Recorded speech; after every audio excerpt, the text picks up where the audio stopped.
Hello, everybody. Welcome to Worst Case Macchiato. This is episode 12, and today is just a little bit different. Madison's not going to be on this episode. It's just going to be me and my sister Savanah. Hi. So she has made a reappearance. And Madison just has some stuff going on, so it's just going to be me and Savanah today. And today we're going to talk about aliens, which I always love talking about. Conspiracy theories, especially with someone who's like extremely open-minded like Savanah. So it's a lot easier to banter back and forth, and instead of like just trying to talk to an open room or whatever. So I thought it'd be nice to have another person on today. Are you ready for aliens? Yes, I am. Cool. So, on the morning of September 16th in 1994, 250 school children were outside for recess at the Ariel School, which is a private elementary school in the Harare province of Zimbabwe. So, 62 children aged 6 to 12 saw the most extreme alien event known in history, while the other 200 other children that were outside for recess didn't see it. So only not a small fraction, but only a fraction of them saw it. The faculty were all indoors at the time having a staff meeting, so they therefore were not witness to any of the events either. The children's accounts weren't as consistent as events usually are, but the basics of the event were that a lot of them reported that between one and several silver balls or objects or spacecraft appeared in the sky, darted out, or came floating to a low height into a field of brush and small trees just outside the school's property. One or more either landed or hovered near the field, and anywhere between 1 to 4 men, either normal-looking black men or conventional small gray aliens wearing black clothes, stood either atop of the craft or just beside it. The individuals apparently faced the children, and they supposedly communicated telepathically to the children, reiterating the need to take good care of planet Earth and to be very careful of the environment. The craft then either faded away, flew away quickly, or disappeared, either leaving one or more men behind or taking them away with them. So, a lot of those accounts kind of varied based on what they looked like, how exactly the craft landed, how exactly it went away, everything like that. And only a few mentioned that they were communicated telepathically, and not all of them did. And then when classes returned after recess, some of the children told their teachers, some of them told the parents after school. Either way, the story got out that 62 of the children, with no reason to lie and no prior exposure to the concept of aliens, would never make up a story this elaborate and consistently stick to these exactly the same story for years. So that's just kind of what exactly happened on that specific day. So, the Ariel School is in a suburb of Harare called Rua, which is a modern metropolis of Harare is a modern metropolis of 1.6 million people. It's actually Zimbabwe's capital, so and Rua is just like a distant rural area that is about like 15 miles or like 20 to 25 kilometers away from Harare. So it's almost like going from Brampton to Orangeville. Like, it's very small, but like still close enough to the big city. Mm-hmm. So Zimbabwe, before since its founding as a British colony, it has gotten distinct European architecture with its modern display of glass skyscrapers and office buildings, and Harare has always been the nation's economic center. The school had a variety of sports clubs and extracurricular activities, and the school even had its own competitive swimming pool, tennis courts, and its own golf course. The school's demographics have changed a little since 1994. In 1994, the school was mostly white Zimbabweans of British and South African origin, but today the school is mostly just black Zimbabweans. And English is the language spoken in most of the schools in Zimbabwe, so all the students then and now are perfectly fluent in English. The school was the most expensive private school around, and the students were generally from wealthy families in Harare who wanted to send their children someplace nicer than the overcrowded urban schools in Harare. The students had just as much exposure to the world's movies and TVs as people in every modern day city of the globe. So a lot of people believe that the report from a lot of news places that said that the students wouldn't have known what the concept of aliens is. The critics like to say that it's very slim, just because of how populated their main city is, and because it's westernized, because it's a British colony. I agree with that a little bit. But Yeah, so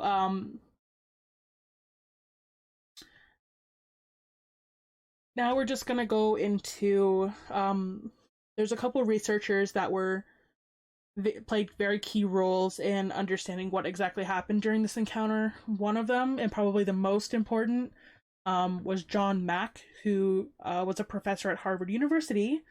So a few months after the attack, John Mack, which was a respected professor of psychiatry at Harvard, went to the school and interviewed the children. Through these interviews are the following accounts from two of the girls. The first girl noted that the aliens' eyes were scary and that they looked evil. Mac asked what she necessarily meant by evil, and the girl noted that they looked evil because it was staring at her as if it wanted to come and take them. The girl noted that the communication came from the man and not from the spacecraft in general. Mac asked how he would have communicated with her, and the girl responded that the man never said anything, but that it was just his eyes.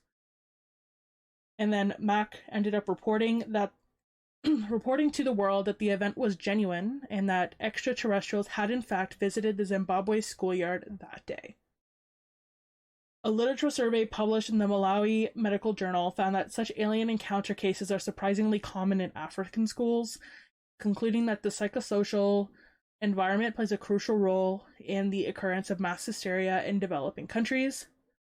And this was kind of sparked off a ZBC radio report, because the ZBC radio reported that there had been a rash of UFO reports from all over southeastern Africa, consistent with a large meteoric fireball passing over the continent at about 9 p.m. on September 14th, which was only 2 days prior to the aerial school event.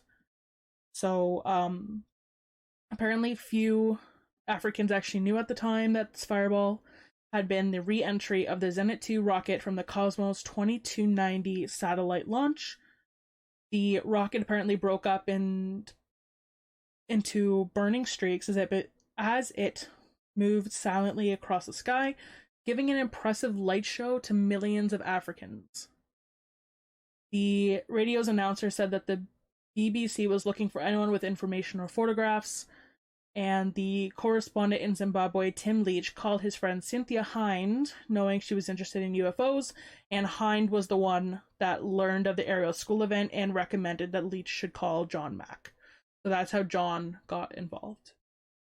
So Hind went to the aerial school within days of the encounter and had the children draw pictures of what they saw, which I'm going to... I wish I could send you a picture, because I do have a picture of what the drawings kind of looked like. But I guess I could probably just describe it to you. So they literally drew 5 trees, and amongst these trees they drew the stereotypical look of a UFO flying saucer. So it had one huge saucer shape with a little head sphere thing in the middle, and then it had legs that would you assume would probably protrude back up into the circular of the craft. So it kind of looked stereotypical, as if what you would see in television and stuff. So that's why people were very wary about that as well. So she took 22 photocopies of what she said were the clearest drawings, and most have been reproduced online that showed the conventional flying saucer sitting on the ground with footpads. Skeptics pointed out that the kids could have known what flying saucers looked like from TVs and movies. And but where would these TV series people get the idea of that's what a flying saucer looks like also? So yeah, no, that's very true. It's very true. Like I was thinking that like when I was doing the research, I'm like, well, what if somebody saw it like a long time ago and that's what they did and like that was exactly like and then people looking at it are like, well, that's what a UFO would look like. But really like a UFO is just literally an unidentified flying object. So it could be anything. It doesn't even have to like specifically look like anything for it to specifically be a UFO. Like, and I find that a Mhm. lot of people don't like pay attention to that. They just automatically assume that the UFO is associated with aliens, you know? Yeah. So anyway, skeptics pointed out that they could have saw these flying saucers from TV or movies, so they drew what they remembered and the so-called people who came out of it. The researcher argued that the students at the rural African school would not have had exposure to modern media and would not be familiar with the concepts of UFOs. But most of these children are parents of the wealthiest individuals in Zimbabwe that literally live in the modern city. So the likelihood that they wouldn't know anything about modern media in 1994 is very unlikely, Mhm. in my opinion. So, Yeah. um, so earlier in the year of 1994, John Mack published a book called Abduction: Human Encounters with Aliens. So he was a tenured professor who virtually abandoned all of his academic work to devote himself nearly full time to so he could try to attempt to prove his deep conviction that aliens actively visited the Earth regularly. Harvard had actually opened up an official investigation into him for misconduct, specifically for telling people who believed they'd been abducted by aliens that their experience had been absolutely real.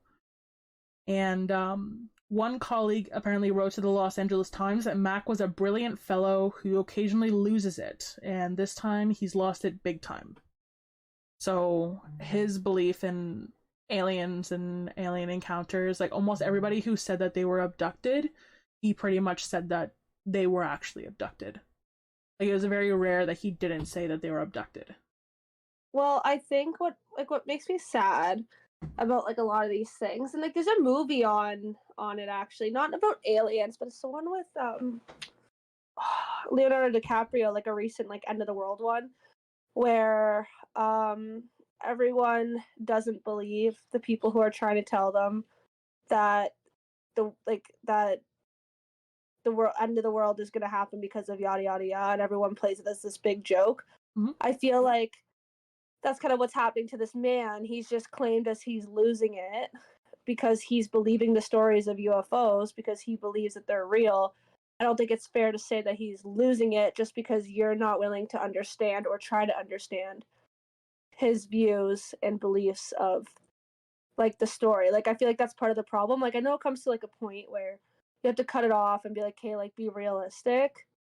But I hate when people are like, "Oh, this guy's losing it," when he could be telling the complete truth, but then nobody wants that like truth to be like exposed or whatever because like him just telling these people that he believes in their experience and that they're real doesn't mean he's losing it. That's just what he believes, Yeah, no, you it's know? true. I think in this specific like I 100% agree with you because like that happens all the time. It's just like the like it happened on Supernatural once too cuz like Supernatural being a show that everything could be a supernatural experience that the real world chooses not to believe and like supernatural hunters like it much better that way.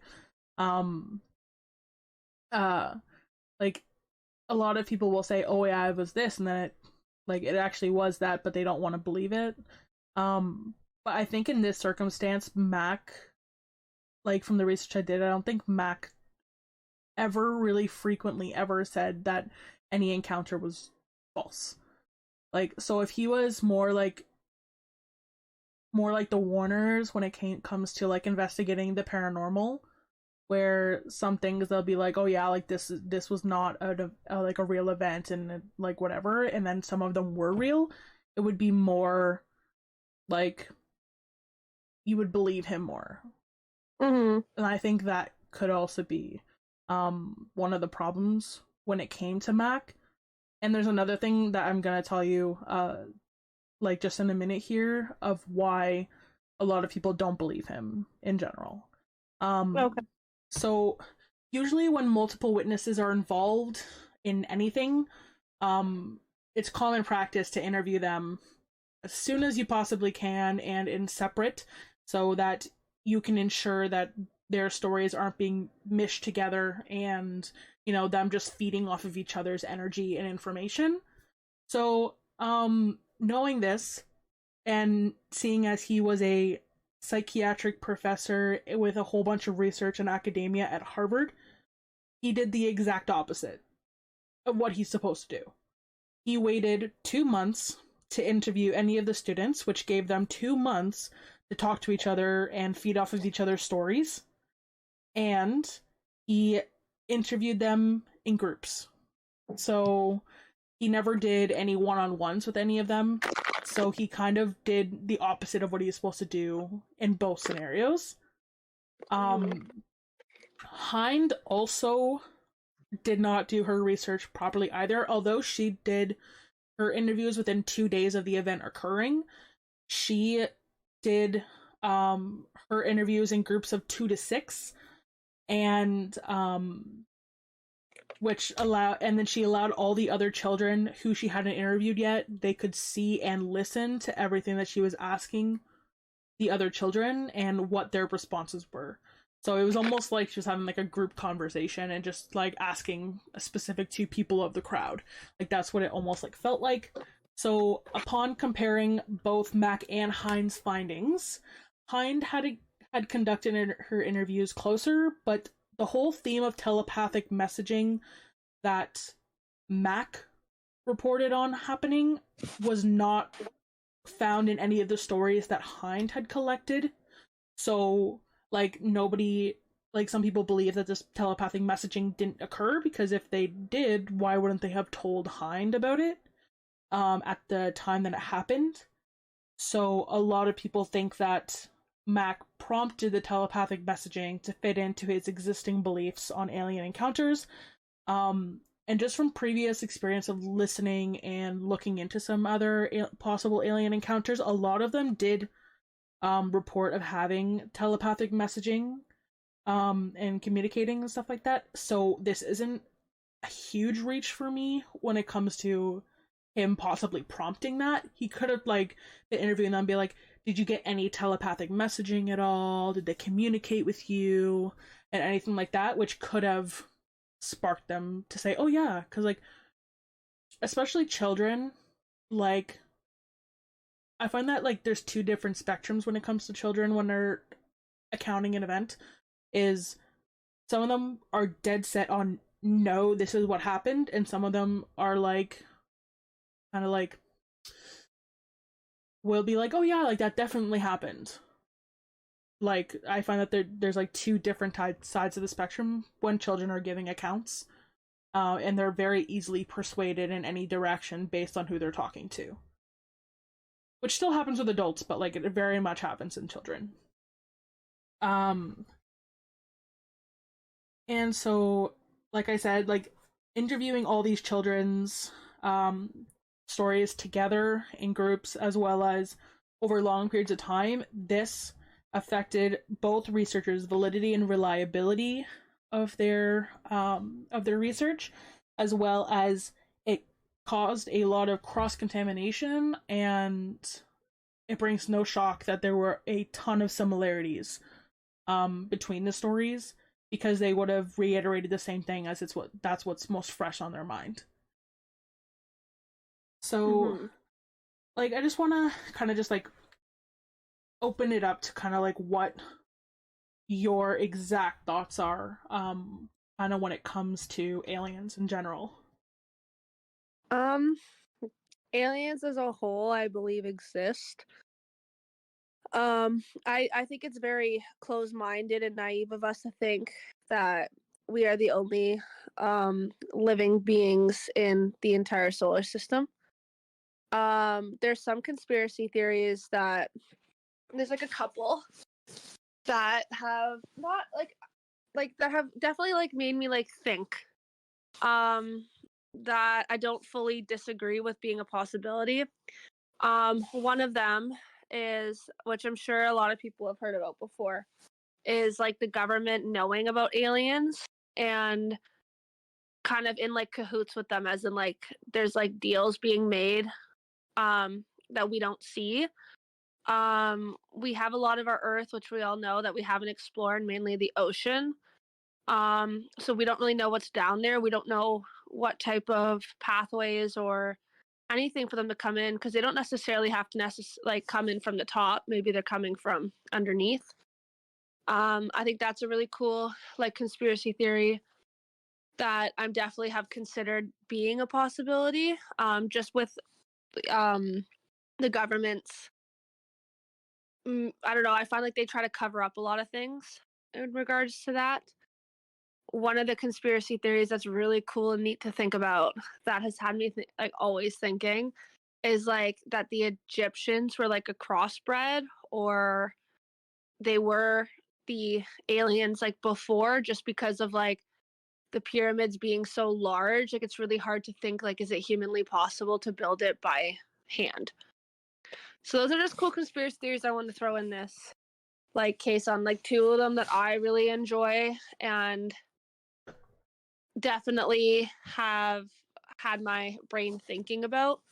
Yeah, I believe in them, whatever they could be or whatever they are, if they visited or not. And if they haven't, I think I still think that they're real and they're out there somewhere. So Yeah, like I believe in aliens too. I think like kind of like what you said, like it's very almost like ignorant to believe that there's not other life out there. There's no, like, to me, like there's no way that, because we're also all part of the Milky Way galaxy. We don't know if there's other galaxies out there that have livable life. We have no idea. And just because it's not livable for us doesn't mean that it's not livable for other people. Like it kind of reminds me of almost like the 100 show a little bit, because like we were, Earth was no longer livable, so we all went to the sky, like in space. But there were people that were on the planet that could still live through the radiation, which were the grounders. yeah, they mute. And like a lot of the people who were on Earth that were in the little safe haven, I forget what it's called now, the Mountain Men or whatever, they were literally extracting the grounders' blood and bone marrow so that they could survive. And I think that, like, if they're, let's just say this was actually true, which obviously, like, we have no idea. But if this was to actually happen, which I believe it probably could, there's no saying that there's other planets out there that have different livable conditions than we have. Like, Well, that's what make the aliens looked at the way that they are, because like they're gonna not look the same as us based off of that exact point, that their planet would be like a completely different genetic makeup. They're going to look completely different based on the elements on their planet as well, which is why a lot of people have that like, you know, green, big-eyed, like slimy alien thing. I mean, it's not impossible from the planet that they could be coming from. So yeah, like I wouldn't I don't typically believe in like the way that people portray aliens to look per se. I think that that they could look exactly like us. I just think that like their skin being a different color, that could be because since their skin can withhold radiation and ours can't, that could be why. But I don't necessarily believe they have these huge like mega mind heads like all of them do, and I don't think that all of them are gonna have huge bug eyes. Like I think that some of them are gonna look exactly like us, just they're gonna have different evolutionary features, but not drastically different than what we look like. And also about the pyramid thing, because like I heard that that exact conspiracy theory before, but like all these pyramids and stuff, like while it seems like it's so unlikely, it took years for those pyramids to be built, and they were built by slaves who weren't able to stop even if they wanted to, and like they did have like ramps and wheelbarrows and stuff like that. Like they did have some sort of technology supposedly, um that allowed them to move it, but also like these people aren't the same stature as what we are like. I was Like, gonna say, I was like, the scientific answer is that our levels of like oxygen and all our other elements were a lot different, and I'm pretty sure everything was a lot bigger at one point. yeah, and like a lot of these things, like you have to realize like a lot of these pyramids and like the ancient Egyptian prayer houses and stuff like that, like some of these in that time were also used as healing areas. So anybody who was sick or psychologically needed help, like they would go to these pyramids to pray to these gods who were housed in them. And like you build muscle, like we know you build muscle by consistently using it and lifting more and more each time. And like especially our generation, like other than the people who are, go to the gym every day and lift every day, not everyone looks like Dwayne the Rock Johnson. But like back then, a lot of them did manual labor. A lot of them had to, like, they walked everywhere because there was no other form of getting around and stuff like that. So they were a lot stronger than we are nowadays. So like it's kind of hard to like I don't believe anything had to do with like aliens or anything like that, but I think that we've like I don't even believe we evolved. Like I think we've devolved physically, like physiologically since then, but I think that we've gotten better cognitively since then. But even then, like a lot of the like ancient Egyptian and stuff like that, like a lot of them had some really crazy mindsets that we still talk about today. Like a lot of the things from Hippocrates we still talk about today. A lot of the discoveries of Plato and everything like that, like everything that they wrote about, like a lot of those are still talked about today. So like it's almost kind of hard to know, since we've no like obviously nobody's experienced that time frame unless somehow they find or create some sort of like teleporter slash like whatever it's called to go back in time. I forget what it's called, like a time traveling device to go back in time to see what they were like. Like it's kind of hard to judge whether or not, like I wish that there was one so I could go back and see actually how things were built and stuff like that. Like that'd be kind of cool.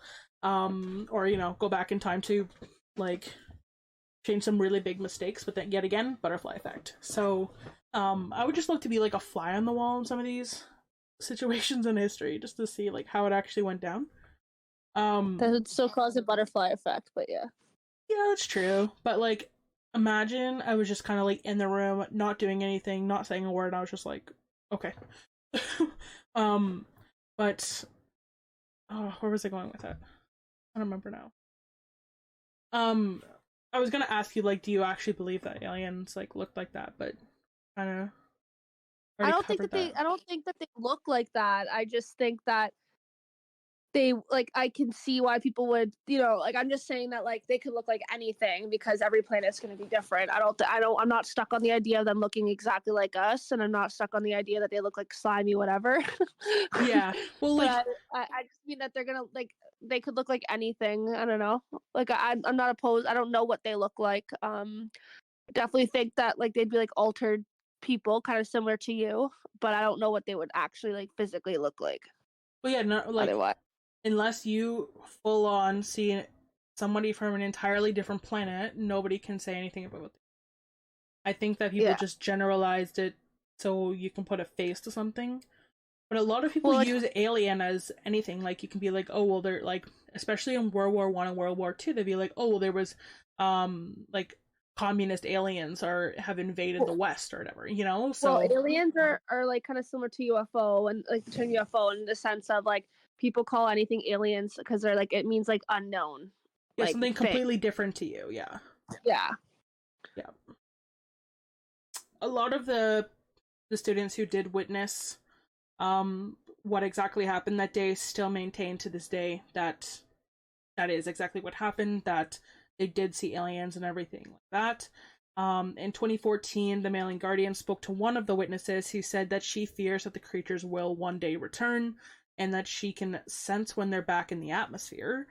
And in 2016, a witness, Emily Trim, exhibited paintings that she described as a manifestation of the messages that she received from the beings that day.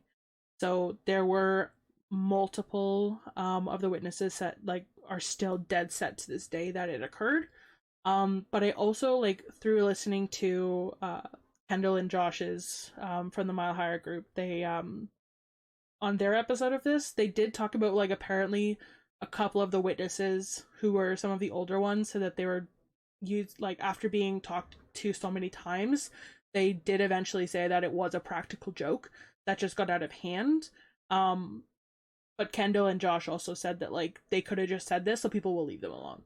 Um which I mean, if you say oh something happened and everyone's calling you a ditz and crazy and like a lot of people are going to be like, you know what, just forget it. Like it didn't happen, leave me alone. So I also kind of like am wishy-washy about that theory about it not being true and it all being just this elaborate prank for them to you know just make out of no reason at all. Yeah, because like especially back then, I feel like it's like more common to get away with stuff like that. Like saying that now, it makes me believe that more than because at first I was like, oh yeah, like I'm dead set. Like I feel like like kids are. It's weird because kids can be so honest, but they can like kind of like what you said, like do stuff like this where it gets tricky when you're dealing with um children because like kind of like what you said, like they're so persuaded easily. Like if one person says to do something, a lot of them just follow. So I'm definitely like on the fence. It is weird that a few of them would still continue to say that they believe it. And then there's a couple other ones that say that like it's a joke got out of hand. Like I find that like really odd because like I feel like the people wouldn't have held on to it for so long if it didn't happen. You know what I mean? So like it does make sense if there could be people just like wanting to forget about the situation and maybe that's their way of like trying to downplay it and get rid of it out of their minds and to be stopped like talking to about it. It could be that. Yeah, like So I'm I like don't know. super on the fence because like you see like all these like I hate going back to like media all the time, but like TV and movies and stuff and like even just like any older sibling loves to play jokes on their their like their siblings, right? So they can easily be like, "Oh yeah, like this exact thing like happened and it's crazy." And then all these younger kids were like, "Oh yeah, we saw that. We totally saw that." Like it Yeah. could have spiraled out of proportion and all the people who said that it didn't occur could have been a lot of the older students that knew better that they're just like, "Okay, like nothing happened in this wide open schoolyard that literally there's like no like if you see it, I wish I could send you pictures, but I can't right now. And like literally like it's like all dirt. Like it's not grass, it's like literally like beige dirt, like just this huge open field of beige and dirt. And there are trees in the distance, but like it's not like fruitful. Accurate. Yeah, like so like if you would think that if one person could see it, the other person could as well, just based on what it looked like from some of the videos that I saw that were like released from BBC. But I am looking at one of the witness who said that she created paintings in the event, and literally the way that it is, she has the flying saucer above the ground, Mhm. and then you know how like the stereotypical like beam of light coming from underneath the alien saucer. Uh-huh. So they have that, and then two black figures in that spotlight, and then she has two black figures standing on top of the saucer. So Interesting. yeah, so it's a little interesting the way that she presented it, and she called it Zimbabwe Revella, which is Testigo de Caso UFO Zimbabwe Revella, which is just like basically the UFO spaceship of Zimbabwe revealed. Like that's basically what it means in Spanish. Um Mhm. but like you said, like it's weird that some of them would say that it 100% happened still, but also there's flash bulb or flashlight memories that like can occur in your brain where you can believe wholeheartedly, which this is what I talked about when it came to the Bloody Mary episode. Throw back to like episode 2, where you can believe something so much that you've literally like configured it in your mind that it happens. And like this is also why we see more frequently that witnessed eye testimonies aren't used as much in court anymore as evidence, because people's testimonies of events can be very skewed. They can be manipulated where hard evidence doesn't lie. So like Yeah. it's hard to say that. And like this is almost like her painting. If you look at this other painting that I had, this other drawing that I had from when the school kids drew it, it almost looks kind of similar, except like there wasn't like a beam of light where the people were standing beside, like underneath it, but literally in trees, the spaceship and aliens beside it. Like it's almost like just like a modern day version of it. So it's like she could have just been remembering what the pictures looked like on the internet and painted it. But I could go either or on what exactly happened that day. And nobody really will know unless, like I said, a time traveling machine or device comes into play where you can go back to September 16th, 1994 exactly to figure out what happened. But it easily could have been, you know, some guys that are older gentlemen with their, I don't know what Zimbabwe vehicles were like back then, but let's just say they had a vehicle and they were like in the trees, in amongst them. They can't really see them because a lot of the kids said like it was in between the trees, so they could see it a little bit, like they could see this silver thing, and then black figures standing beside it. It could have been a far enough distance away where it could have been a couple black men dressed in black, and their vehicle looking at children. Like you have no idea.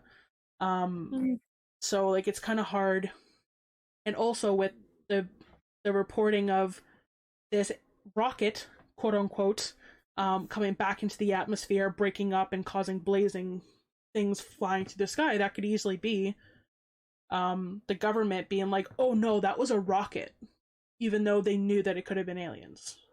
Like it is, like it could go either way, this way, that way, whatever. But like a lot of UFOologists today still like to cite the encounter as providing the most compelling evidence of extraterrestrial visits to Earth. So they're still using it as one of the most memorable events of aliens. And on June 2021, an episode of the BBC's Witness History show was they described the event as one of the most significant events in UFO history. So people still use this as an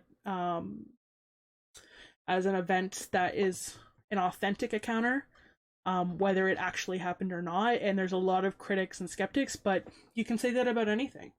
If a lot of people, they find it really difficult that if they don't physically see it, and there's no scientific research on it, and they can't whatever, like they don't believe that it could be true. And like, and here comes the saying of like, oh, I'll believe it when I see it, right?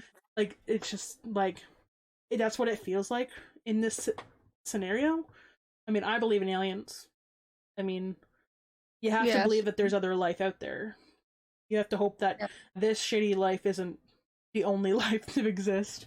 Right. So like, and I mean, I believe in the paranormal and like and the Loch Ness monster and all that stuff, you know. So like, it's kind of hard. Like, I think that people would find it really weird, and I would find it weird for myself that like if somebody believes in like supernatural stuff, that they wouldn't believe in aliens. Yeah. Like I would find it very odd. So yeah, true. There was so many questions I was like thinking about earlier when I was in class that I wanted to ask you about aliens, and now I can't think of any of them. But like there are a lot of the alien encounters, they happen in groups of people, like a lot of them in pairs, like husband and wife, two brothers that were near a lake, which I will eventually cover. But there's always one of them that says that things happened wholeheartedly, and one of them says they don't happen wholeheartedly. So it's very interesting, especially with the brother scenario. One of them like wrote a book and everything, and talked to all the media outlets, and he said that a whole bunch of things happened to him, and then the other brother refuses to talk about anything ever. Like Yeah. every single time he was asked to do an interview or anything like that, he's like, I have no comment. So like, Interesting. yeah, so like it's whether this guy's like, hey, my brother is crazy and he's delusional and like he's literally just doing this for 15 minutes of fame, or he could have been part of the event and he's like, it was so traumatizing, I don't even want to go there. Interesting. Yeah, so like it was weird that like one brother would say yes and the other one said no, and then there was Yeah. also um a couple that went and that got abducted on like this. They were driving around and um they were driving to a specific destination, but it was the middle of the night, and they're in this field area, and they were abducted, and they came back and it was as if no time passed. But the wife was saying that there was a whole bunch of things happened. It was either the wife or the husband, but one of them said a whole bunch of things happened, and they were like injected with something, and like they woke up in this like weird metal room, almost like an examination room. And then all of a sudden, like before they knew it, they were back in their car as if nothing ever happened, no sight of a UFO or anything like that. And but they both remember that it happened, but only specific things happened in the room that one of them can remember, and the other person doesn't remember anything. They just remember something showing up in the field, having this huge bright light, and that was when the one of them went blank. So it's like they pick and choose sometimes. If like Yeah. of all these encounters, these major encounters in the UFO world, in the alien world, like if you believe in them, if these are all real events, they pick and choose specific people that they think or they know. Maybe they, if they can travel to our to our planet, maybe they have knowledge of our future that we have no idea yet. These people could be influential. We have no idea. But going back to the government, um, there are some conspiracy theories, which there's this other project that I'm gonna eventually talk about too. That's a dizzy. I would love to talk with you on that too. Um, where the government knows, which is kind of interesting because it was mostly talking about the United States government because it's a United States project where they have access to time traveling devices, but they don't want to release it to the public because of the butterfly effect and changing a whole bunch of things. And so they apparently go back in time, or they go forward in time, know exactly who the future presidents are going to be, and then they go back to normal time to talk to that leader and tell them a whole bunch of things that they're eventually going to be president and stuff. So they like grow up knowing that they're eventually going to be president one day. Like it's the weirdest thing in the world. Um and like I'm definitely going to cover it cuz it's so crazy. But like if that was true and they were worried about the public um creating a ripple effect, like all of that like could easily be true with aliens when it comes to they know that Mm-hmm. aliens show up and stuff, and they know it's going to happen, so they have to create some hoax to divert people's attention. Like Mm-hmm. like especially when it comes to such crazy things where like, oh, this alien event that happened, it just so happens that 2 days prior a rocket was coming back into the atmosphere and like broke into pieces and they were all like on fire and whatever. Like that could have easily just been like deployed by the government, so they have some quote unquote explanation to say why a whole bunch of alien encounters are going to happen, and like basically have an excuse for the reason why aliens wouldn't exist. You know? I mean, the government scares me a little bit because I like there's a lot of things that we don't know about the government, and like there's a lot of task forces that like we have no idea about that Like, and a lot of people in these positions, they can't say where they work, what their job exactly is. All they can say is they work for the government. Like, that is so, like, trippy to me. But yeah, thank you so much for being on this episode. It was nice to actually, like, because I haven't talked to you in, like, we've talked, but like not like physically, like had a decent enough conversation. So Yeah. No, it was a good one. yeah, I definitely want to have you on some other ones too. A lot. I like having you like on, especially as like a something that's like astrology or conspiracy based, because I find that a lot of your ideas, like, no one can ever say that you have a one track mind. I'll tell you that, because like I find that like so many of your ideas, like, even if you don't believe it and you take it with a grain of salt, like, you still bring them up. And like I think like that, like, to me, I would never think to even involve the conspiracy theory about aliens creating, or like everything with the pyramids and stuff like that. Like, I never even would have thought to bring that up, because like since like I've studied like archaeology and like know all the basics behind everything with the pyramids and like their whole reasoning and stuff like that, like, for me it's hard to believe that theory. So Yeah. like it's really hard, like, especially when it comes to these huge temples and stuff like that. Like, I find it very difficult sometimes for me, even as a believer, to believe in some of those theories like that.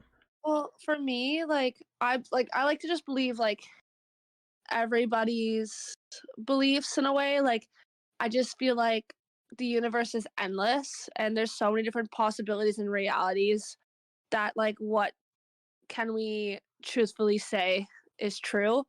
Like for me, the reason I like one of the biggest reasons like I don't close off like any possibility is that like I feel like kind of like what you're saying about stories within this particular situation where we weren't there to experience anything that history has taught us. What can we say is true and not true? We are just being told that it's true. Um so I feel like that's why like I feel like I like considering like all options because it's like it's kind of fun to like believe in stuff and I feel like it makes like life worth living more knowing that it could be anything out there. Like for me it's scarier to have like one answer than to have like a million different ones. Well, it's true, because if an answer is black and white and you get something like that is like basically the equivalent of it being purple, you're like, okay, well then there's something wrong with me. If like the answer is white, why am I getting purple? So Yeah. like that's why a lot of people also have, like, a lot of people don't like math. A lot of people don't like specific, like Oh my the god. like physics and stuff like that, because like having a hard defined answer is difficult for a lot of people, because they're just like, okay, but like, why? That's Like, oh my god, I used to struggle in math so hard because of that exact reason. They'd be well, like, "Oh, yeah. you have to do it this way. Why do I have to do it this way to get this answer? Explain to me why I have to do that." Because I was able to find it. I don't even know what subject it was, and I think it was the long and short multiplication stuff. I don't remember Oh, because I and remember long division. well, I remember like grade 9 and grade 8 specifically, where they tell us you have to do this exact formula to get the answer. And I remember being able to get the same answer in a shorter way, but I was deducted marks if I didn't do the way that they taught me to do it. And that's when I used to be like, well, why? This doesn't make any sense. Like, where did this equation randomly come from? And like, I'm watching The Big Bang Theory right now too, and I'm not gonna lie, like Sheldon's random equations that he has, definitely would be lying if I haven't sat here and been like, how the fuck did you find that giant ass equation? Honestly, that's so true. Like, um, Where I find from? that like it's especially for math, like when I'm doing, especially when it comes to like things like long division and, trying to solve for the equation for x when you have the y when it comes to math. I'm just like, okay, but if I know that, you know, 69 divided by 13 is whatever, like, why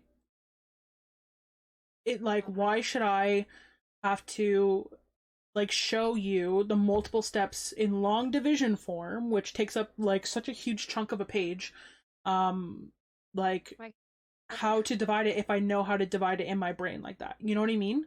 Like yeah, yeah, yeah. like it's like I understand where they have a sheet of paper and they're like, "Okay, it's worth 2 marks." Um and whatever, but like if so you have to show your work plus get an answer, don't just write the answer. Yes. But in situations where you were talking about where like you use this completely other way that still works, like if they looked at it and they actually analyzed it, they probably would have been like, you know what, like that actually, like they did all the steps in the way that they set it up to get the correct answer, whether it was longer or shorter.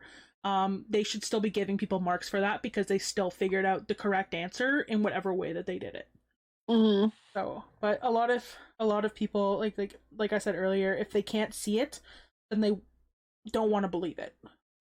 Which is a lot of people's thing when it comes to religion as well.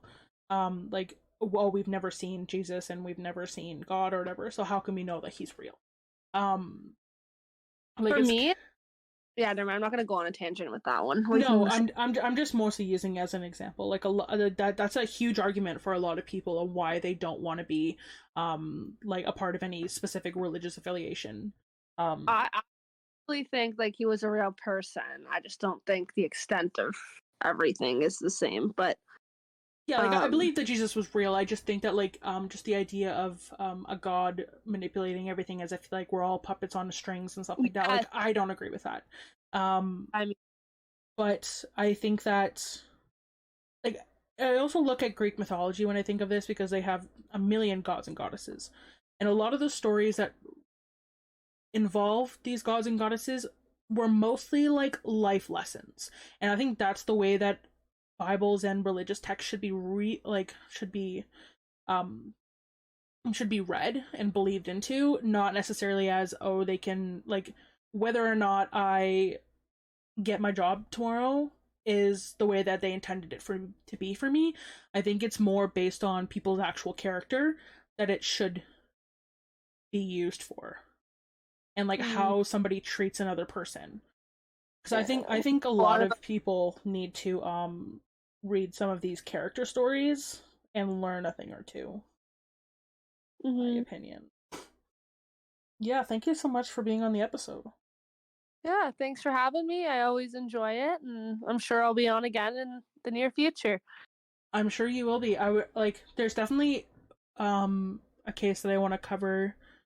It probably won't be. It'll probably be like weeks and weeks ahead of this time. But I definitely want you on that because that is one of probably like my favorite conspiracy theories. Um, Okay. so I definitely want to get your opinions on it, regardless if you're on the episode or not. So. All right, well, thank you everybody for listening to another episode of Worst Case Macchiato. This was episode 12. Please give us a like, share, and rating on Apple Podcasts, as well as please follow us on Spotify because like it does unfortunately make a difference on distribution purposes. And also we are available for comments, suggestions, anything like that on in our email at worstcasemacchiato@gmail.com, also on Instagram at worstcasemacchiato. And I hope you guys are all having a great time, having your favorite cup of joe, and we will see you in the next one. Bye!